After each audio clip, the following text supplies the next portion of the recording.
अस्सलाम वालेकुम।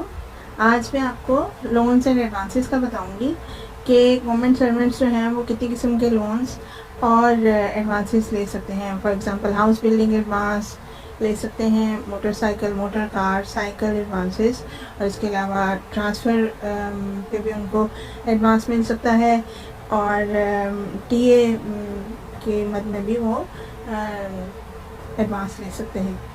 तो एडवांसेस, ये सब एडवांसेस किस तरह से लिए जाते हैं, इनके लेने का क्या तरीका है, और ये जब एडवांस ले लेते हैं आप तो आपको इनको रीपे कैसे करना होता है, कितनी इंस्टॉलमेंट्स में करना होता है, और इन पर इंटरेस्ट लगता है या नहीं लगता, और अगर लगता है तो किस हिसाब से इंटरेस्ट आपको देना पड़ता है, ये सब मैं आपको इस वीडियो में इंशाल्लाह आज बताऊंगी।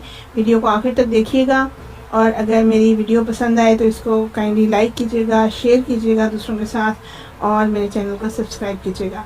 Thank you so much. चलिए आइए हम अपनी वीडियो स्टार्ट करते हैं। अच्छा जी, लोन्स एंड एडवांसेस। सबसे पहले है एडवांसेस। एडवांसेस दो तरह के होते हैं, interest bearing, non interest bearing. कुछ एडवांसेस जो हैं वो इंटरेस्ट बेरिंग होते हैं, यानी आपको उन पर इंटरेस्ट भी पे करना होता है। जो गवर्नमेंट आपको जितना इंटरेस्ट उस ईयर में जीपी फंड पे देती है उतना ही इंटरेस्ट आपको कैलकुलेट करके एक फार्मूले की मदद से इंटरेस्ट कैलकुलेट किया जाता है, और उतना ही उसी हिसाब से इंटरेस्ट आपको उस एडवांस पे देना पड़ता है जो एडवांस आपने उस ईयर में लिया होता है।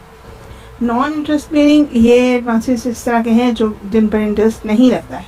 Advances to government servant for building houses and purchase of conveyance etcetera. यानी एक तो गवर्नमेंट सर्वेंट को एडवांसेस मिलते हैं हाउस बिल्डिंग के लिए, दूसरा कन्वेंस के लिए एडवांसेस मिलते हैं, GP fund advance, TA advance. GP fund advance आपको मैं ऑलरेडी वीडियोस में बता चुकी हूँ कि ये आपके प्रोविडेंट फंड पे जो एडवांस मिलता है आपको, ये वो वाला एडवांस है जो आप खुद जमा करवाते हैं गवर्नमेंट को मंथली, और फिर गवर्नमेंट उसमें से आपको जब वो एक अमाउंट इकट्ठी हो जाती है तो आप उसको निकलवा सकते हैं। टीए एडवांस यानी अगर आप कहीं पर आपको ट्रैवल करना पड़ता है तो आप उसके ट्रैवलिंग के जो अखराजात हैं वो गवर्नमेंट से ले सकते हैं, और ये इंटरेस्ट फ्री होता है टीए एडवांस। परमानेंट एडवांसेस कुछ होते हैं, ये भी इंटरेस्ट फ्री होते हैं। अच्छा जी, सबसे पहले है permanent advance revolving interest, rule 132। कुछ एडवांसेस जो हैं वो महकमा आपको खुद दे सकता है। इंटरेस्ट मनी होती है गवर्नमेंट के हर इदारे के पास, वो उसमें से आपको एडवांसेस, कुछ एडवांसेस जो हैं वो मिल सकते हैं। अब ये एडवांस अब क्यों और किस तरह ले सकते हैं ये मैं आपको बताती हूँ। Advance is granted to the officers who may have to make payments before they can place themselves in funds by drawing on the treasury. It is meant for emergent petty advances for all kinds. यानी ये जो advance है ये उन officers को मिल सकता है जिनको कोई अपनी अर्जेंट नीड्स जो है वो फुलफ़िल करने के लिए पैसे चाहिए हों, यानी वो बिल जो है वो बाद में प्लेस करे और जो अपनी नीड है उसको उसी वक्त फुलफ़िल करनी हो तो उसके लिए वो ये एडवांस ले सकता है। और यानी ये इमरजेंसी की सूरत में जो आप पैसे गवर्नमेंट से ले सकते हैं ये वो वाला एडवांस है। तो ये कुछ ज़रूरियात के लिए आप ले सकते हैं। फॉर एग्ज़ाम्पल अगर किसी ने किसी गवर्नमेंट सर्वेंट है वो उन्होंने कहीं पे लेक्चर देना है और उनको उस लेक्चर का टाइम फॉर एग्ज़ाम्पल 2 o'clock है और 1:30 पर आपको पता चलता है कि सिस्टम है आपके पास लेक्चर डिलीवर करने के लिए, माइक है आपके पास, वो आपका काम नहीं कर रहा है, तो एट द स्पॉट आपको वो माइक मंगवाना पड़ेगा या वो सिस्टम आपको मंगवाना पड़ेगा, और वो जो पैसे हैं वो आप गवर्नमेंट से इंटरेस्ट मनी में से ले सकते हैं। बाद में आप वो क्लेम करके गवर्नमेंट के ख़जाने में जमा करवा सकते हैं। ठीक है, यानी ये इमरजेंट बेसिस पे अगर आपको कोई इमरजेंसी में आपको कोई पैसों की ज़रूरत हो तो ये जो है एडवांस ही उसके लिए होता है। अच्छा जी, अब इसकी कंडीशंस क्या क्या हैं, किन कंडीशंस में आप ये एडवांस ले सकते हैं। The amount of advance will be fixed by the government यानी जो अमाउंट कितनी आप मैक्सिमम ले सकते हैं ये गवर्नमेंट खुद फिक्स करेगी। HOD may sanction the amount of advance to the subordinate officers in consultation with the AG concern. यानी HOD जो हेड ऑफ डिपार्टमेंट है किसी भी महकमे का, तो वो अमाउंट सेक्शन कर सकता है उस अपने सबऑर्डिनेट ऑफिसर्स को, वो अकाउंटेंट जनरल की कंसर्न से, ठीक है, कि आप इतनी एडवांस जो है वो ले सकते हैं।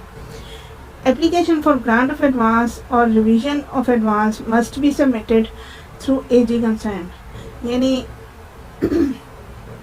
एप्लीकेशन जो आप देते हैं कि मुझे इतनी अमाउंट चाहिए, एडवांस इतना मुझे एडवांस चाहिए, तो ये जो एप्लीकेशन जाएगी ये थ्रू AG जाएगी, अकाउंटेंट जनरल के थ्रू जाएगी। The amount of advance must not be larger than is absolutely essential. यानी आपको अगर फॉर एग्जांपल 10 रुपीज़ की कोई चीज़ आती है तो आपको 10 रुपीज़ ही सेंक्शन किए जाएंगे, not 11 rupees.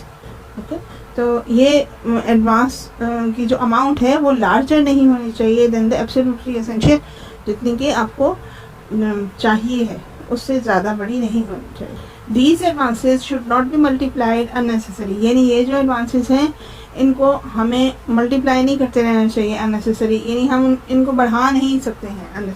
It should be utilised only for emergent expenses. यानी अगर आपको इमरजेंसी में कोई ज़रूरत पड़ गई है तो only then you can utilise this, otherwise आपको वही एक प्रॉपर चैनल जो आपकी एक चीज़ चल रही है आपको उसी को फॉलो करना पड़ेगा। यानी आप पहले चीज़ ख़रीदते हैं, फिर उसका बिल देते हैं गवर्नमेंट को, गवर्नमेंट उसको आपको रीइंबर्स करती है, ठीक है। The holder is responsible for safe custody of the amount and accountable for the total amount. यानी जो होल्डर है वो ही रिस्पॉन्सिबल है कि वो अमाउंट को अपनी सेफ कस्टडी में रखे और accountable for the total amount, और जितनी भी अमाउंट उसने निकलवाई है या जितनी भी अमाउंट उसे चाहिए थी वो उसके लिए वो अकाउंटेबल भी है। कल को उससे पूछा जा सकता है कि भाई आपने 100 रुपया या 1000 रुपया या 10 रुपये लिए थे तो उसका क्या किया और वो चीज़ कहाँ है। नेक्स्ट है जी loan and advances to government servants. अब गवर्नमेंट सर्वेंट्स को कौन कौन से लोन्स एंड एडवांसेस हम देते हैं, गवर्नमेंट कौन कौन से लोन्स एंड एडवांसेस देती है। As a general rules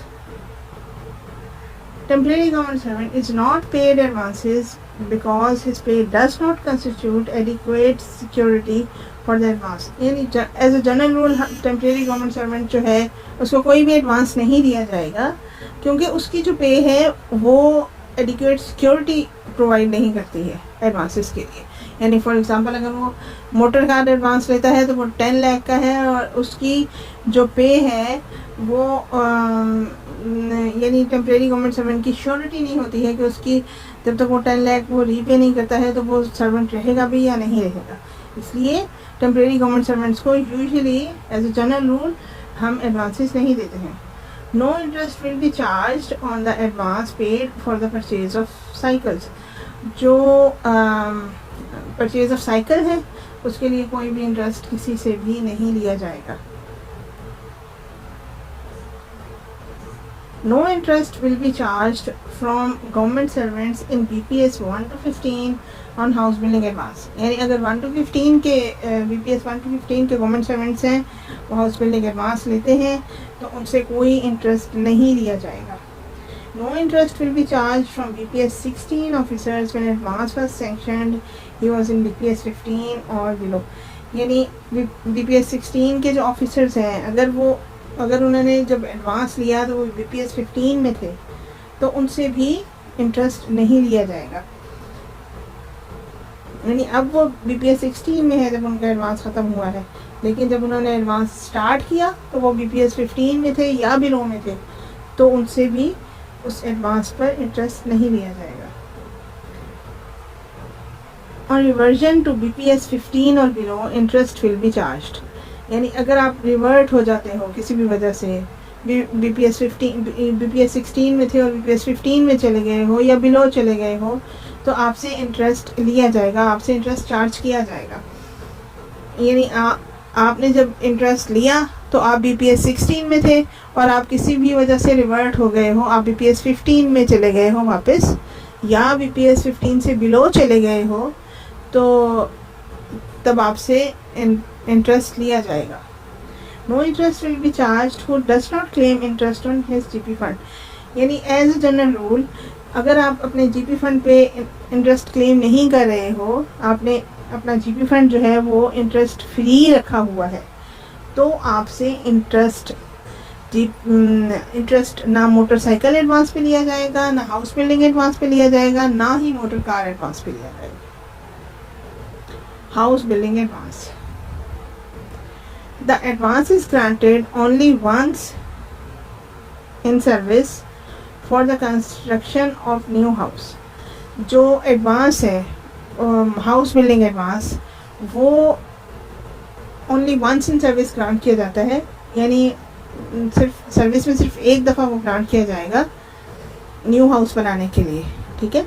second and third advances may be granted for construction of house at Islamabad provided previous advance has been repaid.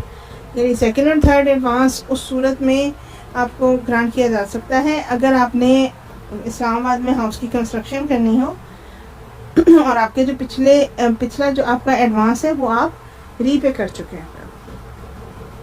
The advance should not exceed 36 months पे. जो advance है आपका वो 36 months की पे से ज़्यादा नहीं होना चाहिए. Refund will be made in 120 equal instalments. जो रिफंड है जो आप एडवांस वापस करोगे वो 120 इक्वल इंस्टॉलमेंट्स में वापस करोगे. Government servants in BPS 1 to 3 in 240 instalments. अच्छा, अगर गवर्नमेंट सर्वेंट्स BPS 1 to 3 यानी BPS 1 के गवर्नमेंट सर्वेंट्स, BPS 2 के गवर्नमेंट सर्वेंट्स या BPS 3 के गवर्नमेंट सर्वेंट्स अगर चाहें तो वो उसको 240 इंस्टॉलमेंट्स में भी वापस कर सकते हैं. यानी वो अपनी उनकी पे से फिर डिडक्शन कम होगी, हाफ डिडक्शन होगी, तो वो 240 इंस्टॉलमेंट्स में भी वापस कर सकते हैं. यानी उनकी जो वापस होगा ये एडवांस वो 20 ईयर्स में वापस होगा, 10 ईयर्स में नहीं होगा. In order to secure the amount of advance, a mortgage deed will be obtained in the name of President of Pakistan. Amount of advance को सिक्योर करने के लिए एक मॉर्गेज डीड आप देते हो in the name of the president of Pakistan. यानी आप अपनी जो भी आपकी कंस्ट्रक्शन, जिस ज़मीन पे भी आपने कंस्ट्रक्शन की है, जब तक आप उसका लोन पे नहीं कर देते हो, हाउस बिल्डिंग एडवांस जो आपने लिया है वो पूरे का पूरा आप रीपे नहीं कर देते हो गवर्नमेंट को, तो उस वक्त तक आपकी जो लैंड जो है वो गवर्नमेंट के पास रहेगी. आप उसको सेल नहीं कर सकते हो, आप उसको किसी को दे नहीं सकते हो, आप किसी और के नाम नहीं कर सकते हो. ठीक है.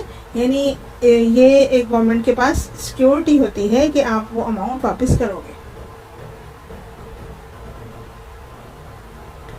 अच्छा जी, अब है house building advance to temporary government servant. House building advance temporary government servants को भी दिया जा सकता है, लेकिन कैसे? The house building advance may be granted to temporary government servants also on the following conditions. यानी temporary government servants को भी हम देते हैं, लेकिन किन conditions पर? The temporary government servant has completed at least 10 years continuous service. यानी उसने 10 years की continuous service उसने complete कर ली हो temporary government servant ने. BPS 1 and 2 temporary employees are eligible irrespective of the length of temporary service. यानी BPS 1 और 2 के जो temporary employees हैं वो इसके लिए eligible होते हैं, यानी बेशक उनकी length of service जितनी भी है. BPS 2 से जो above है, BPS 3 and above, उनके लिए 10 years की सर्विस कंप्लीट करना मस्ट है. BPS 1 और 2 के जो एम्प्लॉइज़ हैं वो जो है वो उनके लिए कोई मसला नहीं है, वो अगर टेम्परेरी भी हैं तो भी वो लोन क्लेम कर सकते हैं. House building advance to temporary government servant. Head of department certifies that the services of the government servant concerned are not likely to be terminated within the period prescribed for the repayment of advance. यानी जो head of department है वो ये certify करेगा कि जो services हैं government servant की वो टर्मिनेट नहीं होंगी जब तक कि वो एडवांस रीपे नहीं हो जाता। Security of two permanent government servants who are not likely to retire before the house is built and mortgaged is furnished, which will be released when the house has been built and mortgaged to the government। यानी security जो है वो 2 permanent employees की government servants की चाहिए होती है जो कि रिटायर ना होने वाले हों अभी, यानी उन्होंने जल्दी रिटायर ना होना हो। फॉर एग्ज़ाम्पल अगर आपका हाउस बिल्डिंग एडवांस आप 10 ईयर्स में आप वापस करने वाले हैं गवर्नमेंट को, तो उनकी 10 ईयर्स की सर्विस बाकी होनी चाहिए। जो 2 पर्सनस आपकी जो 2 गवर्नमेंट सर्वेंट्स आपकी सिक्योरिटी दें, ठीक है, उनकी 10 ईयर्स की सर्विस बाकी होनी चाहिए एटलीस्ट, तो वो आपकी सिक्योरिटी देंगे और बाद में उनकी सिक्योरिटी जो है वो रिलीज़ कर दी जाएगी जब आप हाउस बिल्डिंग जो है वो रीपे कर चुके होंगे। अच्छा जी, where the land has already been acquired it should be mortgaged together with the house to be build thereon the advance is sanction. यानी अगर आप लैंड ऑलरेडी एक्वायर कर चुके हुए हो तो आपका जो हाउस बिल्डिंग एडवांस जब आप लेते हो तो वो हाउस जो है वो तो मॉर्टगेज्ड होता ही है गवर्नमेंट के साथ, लेकिन आपकी जो लैंड है वो भी हाउस के साथ ही मॉर्गेज हो जाएगी। यानी आप लैंड को भी आप ना सेल कर सकते हो ना किसी और के नाम कर सकते हो, आप उस लैंड को इधर उधर नहीं कर सकते हो जब तक कि आप एडवांस जो है वो रीपे नहीं कर देते हो। In case the advance is required for the purchase of land, the first installment should be limited to 25% of the total advance or the actual cost of the land, whichever is less. अच्छा जी, in case the advance is required for the purchase of land, अगर आपको advance require है for the purchase of land, आपने land खरीदनी है, the first instalment should be limited to 25% of the total advance. जो first instalment है loan की वो 25% ऑफ द टोटल एडवांस के मुताबिक आपको मिलेगी जितना भी, और the actual cost of land या जो लैंड की एक्चुअल कॉस्ट है उसका 25% आपको मिलेगी, विच एवर इज़ लेस। यानी जो फर्स्ट इंस्टॉलमेंट आपको मिलेगी वो आपको 25% ऑफ द टोटल एडवांस की मिलेगी, या तो कॉस्ट ऑफ लैंड या फिर जो टोटल एडवांस है उसका 25% आपको मिलेगा, विच एवर इज़ लेस। जो भी लेस होगा, जो भी कम होगा, वो आपको गवर्नमेंट पे करेगी। The government servant concerned should produce a certificate from the appropriate house building society। जो गवर्नमेंट सर्वेंट है उसको प्रोड्यूस करना पड़ता है एक certificate from appropriate house building society, जो कि प्रॉपर हाउस बिल्डिंग सोसाइटी हो, उसका आपको एक सर्टिफिकेट देना पड़ता है। इम्प्रूवमेंट ट्रस्ट और CDA एक्सेट्रा, यानी या तो इम्प्रूवमेंट ट्रस्ट से हो या वो CDA का हो, that the land has been allotted to him, उसमें ये लिखा हुआ होना चाहिए कि जो लैंड है वो इस बंदे के नाम है।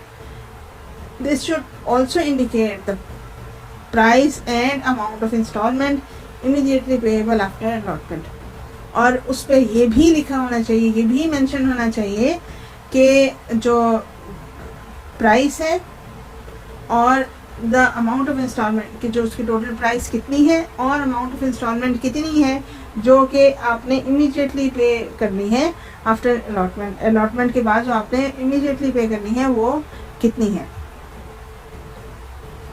नेक्स्ट है जी motor car advance. Official drawing pay ₹35,000 per month और अबव, यानी ये उन ऑफिशियल्स को मिलता है जो 35,000 पर मंथ या अबव जो है वो ले रहे हों, उनको मोटर कार एडवांस दिया जाता है। Total amount of advance is 10 lakh. जो टोटल अमाउंट ऑफ एडवांस मिल रही है आजकल, यानी 2018 के बाद से, वो 10 लाख है।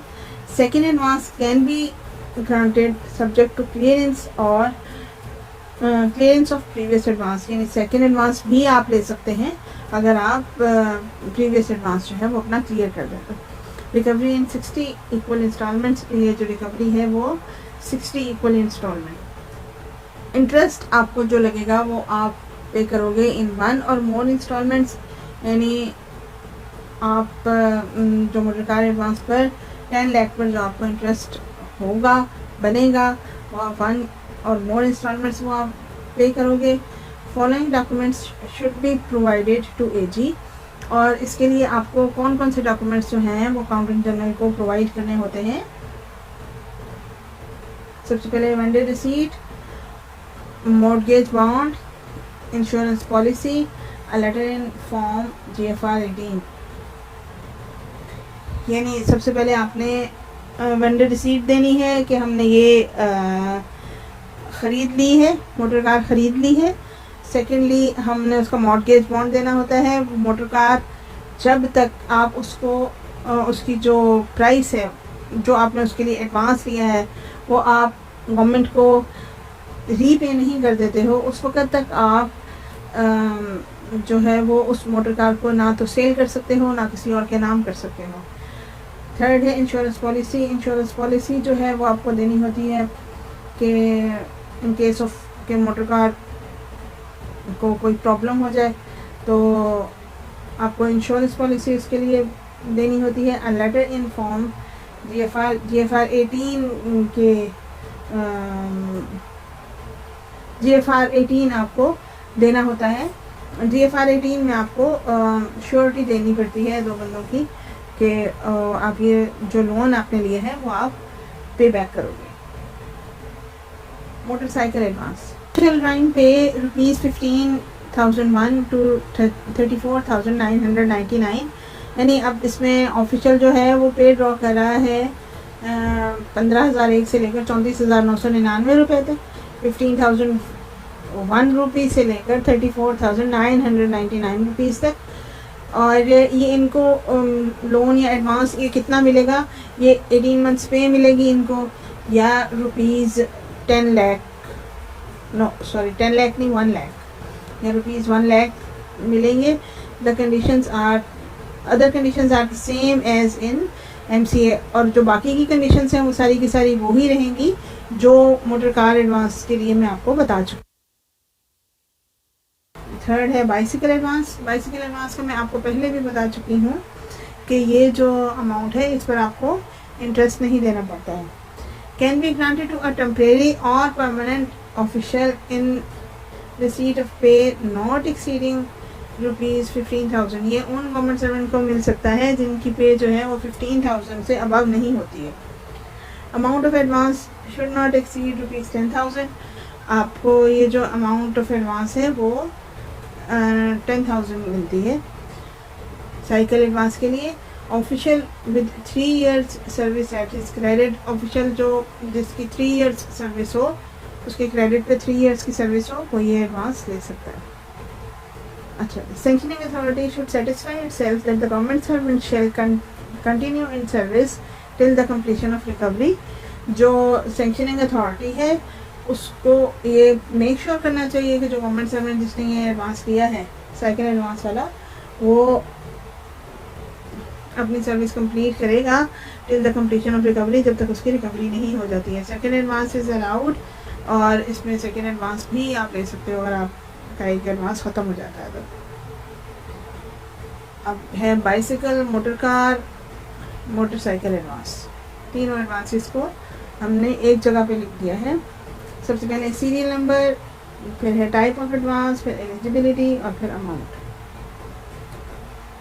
सबसे पहले है बाइसिकल एडवांस पे अप टू 15,000 अगर आपकी पे होगी तो आपको मिलेगा अमाउंट 10,000 आपको इसकी अमाउंट मिलेगी। नंबर 2 है मोटरसाइकिल स्कूटर एडवांस पे between 15,001 per month to 34,999 per month, और इसमें आपको 1 लाख रुपीज़ जो है वो मिलते हैं। नंबर 3 है मोटर कार एडवांस पे ₹35,000 per month and above to यानी 35,000 पर मंथ एंड अबव होगी अगर आपकी पे तो आपको मिलेगा, और एंड रुपीज़ जो है आपको इसमें 10 लाख मिलते हैं। अथॉरिटी जो ये नीचे मैंने मेंशन कर दिया है, ये 9 जनवरी 2018 का फाइनेंस डिवीजन रेगुलेशन विंग का ये लेटर है। Employee advance status, employee advance status जो है ये मैंने आपको पिफ्रा की वेबसाइट का एड्रेस इसमें लिखा हुआ है। इस एम्प्लॉई एडवांस स्टेटस में आप ये अगर आप गूगल पे इस वेबसाइट को डालेंगे तो पिफ्रा का जो एक वेबसाइट है वो खुल जाएगी, और उसमें आप अगर अपना यानी अप्लाई किया हुआ है तो आप उसमें स्टेटस देख सकते हैं कि आपके जो अप्लाई आपने जो किया है उसका क्या स्टेटस है, वो अभी आपकी जो एप्लीकेशन है वो कहाँ है और आपका जो नंबर है वो कहाँ पर है। अच्छा, ये देखिए, ये पिफ्रा की जो वेबसाइट है m.pifra.gov.pk एडवांस स्टेटस और हैश। अब इसमें एडवांस टाइप, आप इसमें इस पिफ्रा की वेबसाइट पर एम्प्लॉय एडवांस स्टेटस यानी आपने अगर किसी भी एडवांस के लिए अप्लाई किया हुआ है तो आप इसमें अपना एडवांस स्टेटस जो है वो देख सकते हैं। फॉर एग्ज़ाम्पल, अगर आपने हाउस बिल्डिंग के लिए अप्लाई किया है तो उसके लिए आपको यहाँ पर एडवांस टाइप जो है वो 0001 लिखना होगा। अगर आपने मोटर कार के लिए अप्लाई किया है तो आपको यहाँ पर 0002 लिखना होगा, मोटरसाइकिल के लिए 0003 लिखना होगा, और साइकिल के लिए 0004 लिखना होगा। और यहाँ पर जो आपका पर्सनल नंबर है वो आपने पर्सनल नंबर यहाँ पर दे देना है, डाल देना है, और यहाँ पर अगर आप फिर सर्च करेंगे तो वो यहाँ पर उसका जो भी स्टेटस है वो आ जाएगा। ये एडवांस टाइप लिखी है और पर्सनल नंबर डाला है, तो ये देखिए मोटर कार एडवांस आ गया है, लोन एडवांस पेड हो गया है, और यानी इनको ये स्टेटस है कि ये एडवांस जो है वो पे हो चुका है। एडवांस पे डेट ये है, एप्लीकेशन डेट ये है, वेटिंग लिस्ट का जो नंबर था वो ये था, और प्रायोरिटी लेटर जो प्रायोरिटी अप्लाई हुई है उस पर वो इस डेट को अप्लाई हुई है,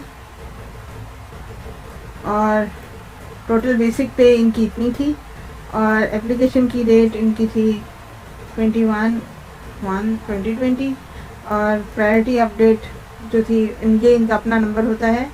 अच्छा, अमाउंट टू बी पेड ये 10 लाख है, और प्रपोज्ड इंस्टॉलमेंट जो है वो 16,667 है, और नंबर ऑफ़ इंस्टॉलमेंट 60 है, और एफएससी डेट जो है, एफएससी किस डेट को इशू हुई है वो 11 मई 2020 को हुई है। और ये सारी की सारी जितने भी आप इसमें देख रहे हैं कि जितनी भी आप इसमें मालूमात लेना चाहते हैं वो आप ले सकते हैं अगर आप यहाँ पर ये दो चीज़ें डालेंगे। उम्मीद है आपको ये समझ आ गया होगा। अच्छा जी, फिर ये फार्मूला मेथड है।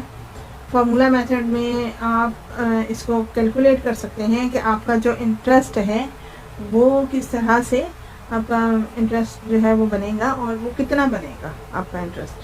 ओके, अच्छा जी, ये फार्मूला मेथड है, मैंने आपके लिए अलहदा से लिख दिया है।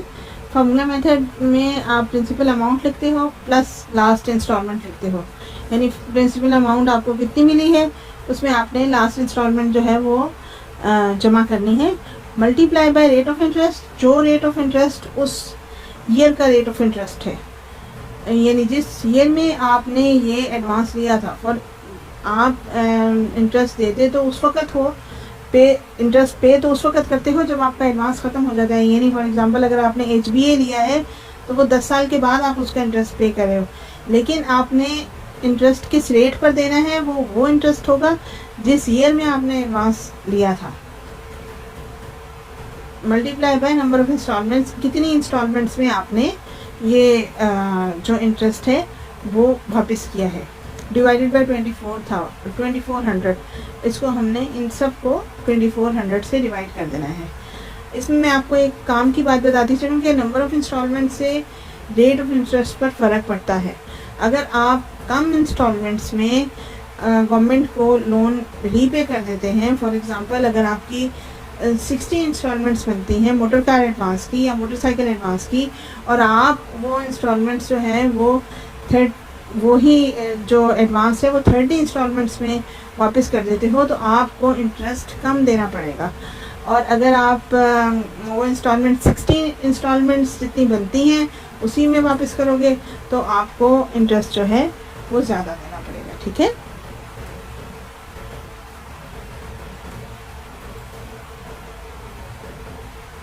अच्छा जी, calculation on motor car, motorcycle and house building advance, यानी आपके motor car, motorcycle, house building advance की कैलकुलेशन कैसे की जाती है। ये मैंने इसके लिए एक्सेल पे फॉर्मूला शीट बनाई है, मैं आपको बताती हूँ। टोटल लोन अगर फर्ज करें आपका, ये मैंने इसमें 10 लाख लिखा है, तो financial year of issuing FSc, यानी जब आपको एफएससी इशू हुई, फंड अवेलेबिलिटी सर्टिफिकेट जब आपका इशू हुआ, वो फाइनेंशियल ईयर आपने यहाँ पर लिखना है। वो नहीं लिखना जिसमें अब यानी जिसमें अब हो आप, जिसमें आप लोन इंटरेस्ट जो है वो पे कर रहे हो, ये वाला फाइनेंशियल ईयर नहीं लिखा जाएगा। वो फाइनेंशियल ईयर लिखा जाएगा जिसमें आपको एफएससी इशू हुई। ठीक है, और टोटल नंबर ऑफ इंस्टॉलमेंट्स जो हैं वो ये 60 हैं। ठीक है, आपने 60 इंस्टॉलमेंट्स में इसको वापस किया। You just have to enter the details in the blue cell. ये जो आपको ब्लू सेल नज़र आ रहे हैं उसमें ही आपने ये डिटेल एंटर करनी है। ये जो ब्लू सेल आपको नज़र आ रहे हैं उसमें ही आपने ये डिटेल एंटर करनी है। अदरवाइज़ जो ये वाला सेल है यहाँ पर आपने कोई डिटेल एंटर नहीं करनी है। यहाँ मैंने फार्मूलाज लगाए हुए हैं और उन फार्मूलाज की मदद से आप यहाँ पर ये सब कैलकुलेट कर सकते हैं। Rate of interest of the year ये 13.7 आया है, और फार्मूला यहाँ पर मैंने ये फार्मूला लिखा हुआ है, डिवाइडेड बाय 2400, और टोटल इंटरेस्ट जो है वो आपका ये बन गया है। ठीक है, अच्छा जी, फार्मूला मैंने यहाँ पर क्या लगाया है, वी लुकअप का फार्मूला लगाया है B3, यानी यहाँ पर ये वाला जो इस सेल में हम जो भी ईयर लिखेंगे वो उसको देखेगा। वी लुकअप B3, यानी इस सेल में जो भी ये हमने ईयर लिखा है वो इसको देखेगा, एंड A11 टू B37, और फिर नंबर टू कॉलम उसने देखना है A11 to B37। A11 to B37 जनाब ये है फिजिकल ईयर लिखा हुआ है, इंटरेस्ट लिखा हुआ है। ये जितने भी ईयर्स में ये आपको जीपी फंड पे जितना भी इंटरेस्ट गवर्नमेंट ने जिस रेट पर दिया है वो मैंने उसके सामने लिख दिया है। और यहाँ पर अगर आप देखें तो थ्रू आउट मैंने सारे का सारा लिखा हुआ है। 2019-2020 का अभी हुआ नहीं है, अनाउंस नहीं हुआ है, तो बाकी ये सारे का सारा मैंने यहाँ पर लिख दिया है।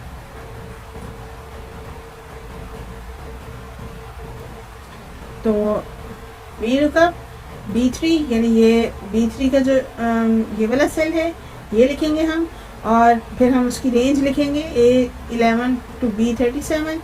A11 से B37 तक के वो रेंज में देखेगा, और नंबर टू लिखेंगे हम यहाँ पे, यानी वो सेकंड कॉलम में देखेगा। और यहाँ पर ये हमारा जो फॉर्मूला है वो अगर हम ये फॉर्मूला यहाँ लगाएंगे तो वो 13.7 जो है वो उसका कैलकुलेट करेगा। फिर इसके बाद ये फार्मूला जो मैंने अभी आपको बताया नीचे पीछे, यानी ये शीट 2 का जो फार्मूला है, ये वाला formula principal amount plus last instalment multiply by rate of interest multiply by number of instalments divided by 2400। ठीक है, ये हमने यहाँ पर ये सब का सब मैंने यही फार्मूला मैंने यहाँ पर लिखा हुआ है।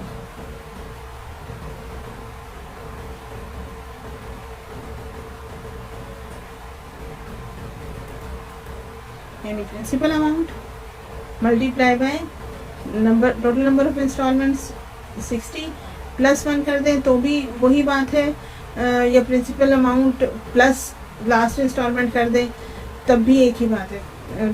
यानी जितनी आपने इंस्टॉलमेंट्स की हैं प्लस 1 कर दें 60, और फिर मल्टीप्लाई बाय B5। इसको हमने यानी rate of interest for the year इसके साथ हमने मल्टीप्लाई करना है, तो हमारे पास ये इसका ये आ जाएगा। इसको हम 2400 से डिवाइड करेंगे। इसमें मैंने ये फार्मूला लगाया है कि इस अमाउंट को इस अमाउंट से ये डिवाइड कर देंगे तो हमारे पास 3,48,208 रुपीज़ इस पे इंटरेस्ट आ जाएगा। ठीक है, ये आपको देना पड़ेगा। This is your answer. यहाँ पर ये आपका आंसर आ जाएगा। अब आपका अगर आप ऐसा एक बना लेते हैं एक्सेल पे, अगर आप एक ऐसा चार्ट बना लेते हैं तो, और ये फार्मूलाज जो मैंने लगाए हैं वो लगा लेते हैं, और ये जो फिजिकल एरिया मैं आपको आहिस्ता आहिस्ता से गुजार के दिखा देती हूँ। ये 1989 से लेकर मैंने ऑनवर्ड्स जितने भी हैं वो फिजिकल ईयर्स, उनके इंटरेस्ट जो रेट ऑफ इंटरेस्ट जो गवर्नमेंट ने दिया है वो मैंने लिखा हुआ है। तो ये सब का सब मैंने यहाँ पर लिखा हुआ है, तो इसमें आप ये लिख सकते हैं, और ये फार्मूला आप यहाँ पर लगा सकते हैं। फिर उसके बाद ये फार्मूला वही है जो मैंने आपको पहले बताया है। उसके बाद आप इसको 2400 से डिवाइड कर दें, और यहाँ पर this very amount divided by this very amount, और इनको अगर हम डिवाइड कर देंगे तो हमारे पास ये इसका रेट ऑफ इंटरेस्ट आ जाएगा। आप किसी भी अमाउंट का रेट ऑफ इंटरेस्ट किसी भी ईयर में निकाल सकते हैं। दिस ईयर में भी आपने लोन लिया है। ठीक है, उम्मीद है आपको समझ आ गया होगा। ये advance TA on tour rule 269, यानी अगर आपको किसी टूर पे जाना पड़ जाता है, फॉर एग्ज़ाम्पल अगर आप एम्प्लॉई हैं इस्लामाबाद में और आपको गवर्नमेंट भेजती है टूर पे लाहौर या कराची या किसी भी पाकिस्तान की सिटी में, तो वहाँ पर जाने के लिए आपको एडवांस मिल सकता है। Advance of TA on tour may be allowed to cover the personal travelling expenses of the government servant, यानी आपके जो ट्रैवलिंग पे एक्सपेंसेस आएंगे, जब आप वहाँ पर जाओगे, पहुँचोगे, रहोगे, तो वहाँ पर जो ट्रैवलिंग पे आपके एक्सपेंसेस आएंगे तो वो आपको एडवांस की सूरत में भी मिल सकते हैं गवर्नमेंट से। The advance should be adjusted immediately on return to headquarters और before closing the financial year, that is 30 June whichever is earlier, यानी जो एडवांस है वो एडजस्ट हो जाना चाहिए इमीडिएटली, यानी आप वापस आएँ उसके फ़ौरन बाद आपको एडवांस जो ये एडजस्ट करवाना चाहिए। और या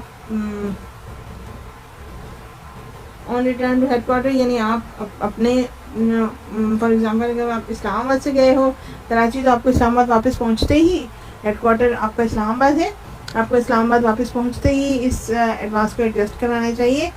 और बिफोर द फाइनेंशियल या जो भी पहले हो, फाइनेंशियल ईयर पहले क्लोज हो रहा हो तो फाइनेंशियल ईयर के क्लोज होने से पहले आपको 30 जून से पहले आपको इसको एडवांस को एडजस्ट करवाना होगा। Second advance can not be paid unless previous advance has been adjusted, और इसमें सेकेंड एडवांस आपको नहीं दिया जा सकता जब तक कि आप जो प्रीवियस एडवांस है वो एडजस्ट ना करवा दें।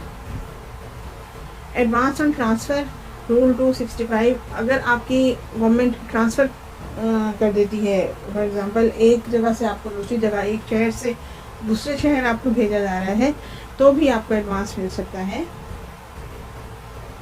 A government servant under orders of transfer may be allowed advance of pay not exceeding 1 month's pay, यानी अगर आपके ट्रांसफ़र के ऑर्डर आ गए हैं तो आपको 1 मंथ का जो है वो एडवांस दिया जा सकता है, लेकिन उसमें आपकी जो वो आपका जो एक्सीड नहीं करेगा 1 मंथ की पे से ज़्यादा वो नहीं हो सकता है।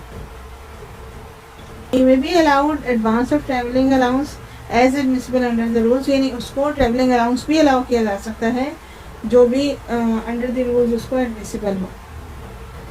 द एडवांस ऑफ पे can also be drawn at the new station if it is not drawn at the old station, यानी अगर आपने एडवांस ऑफ पे जो है वो ओल्ड स्टेशन पे क्लेम नहीं किया है तो आप उसको न्यू स्टेशन पर भी जाकर क्लेम कर सकते हैं। These advances should be recorded in the LPC of the official, और ये जो एडवांसेस अगर आपको मिल रहे हैं तो वो आप आपकी एलपीसी में जो है वो रिकॉर्ड किए जाएंगे। यानी लास्ट पे सर्टिफिकेट जो महकमा आप छोड़ते हो तो आपको एक लास्ट पे सर्टिफिकेट इशू होता है और उस लास्ट पे सर्टिफिकेट में वो रिकॉर्ड किए जाएंगे। The advance of pay is recoverable in 3 equal instalments. आप जो एडवांस लोगे उनको आपने 3 इक्वल इंस्टॉलमेंट्स में उसको वापस करना है गवर्नमेंट को। The advance of travelling allowance is adjusted through the travelling allowance bill. और जो एडवांस ट्रैवलिंग अलाउंस का आपको जो अगर एडवांस मिला है तो वो आप एडजस्ट करवाओगे थ्रू ट्रैवलिंग अलाउंस बिल की, यानी टीए का जो बिल जाता है उसमें आप उसको एडजस्ट करवाओगे। थैंक यू जी, ये हमारी आज की वीडियो थी। उम्मीद है आपको मेरी वीडियो अच्छी लगी होगी और इससे आप फ़ायदा उठाएंगे। और अगर आपको मेरी वीडियो अच्छी लगी है, पसंद आई है, तो प्लीज़ मेरे चैनल को सब्सक्राइब कीजिएगा, मेरी वीडियो को लाइक कीजिएगा और दूसरों के साथ शेयर कीजिएगा। Thank you so much.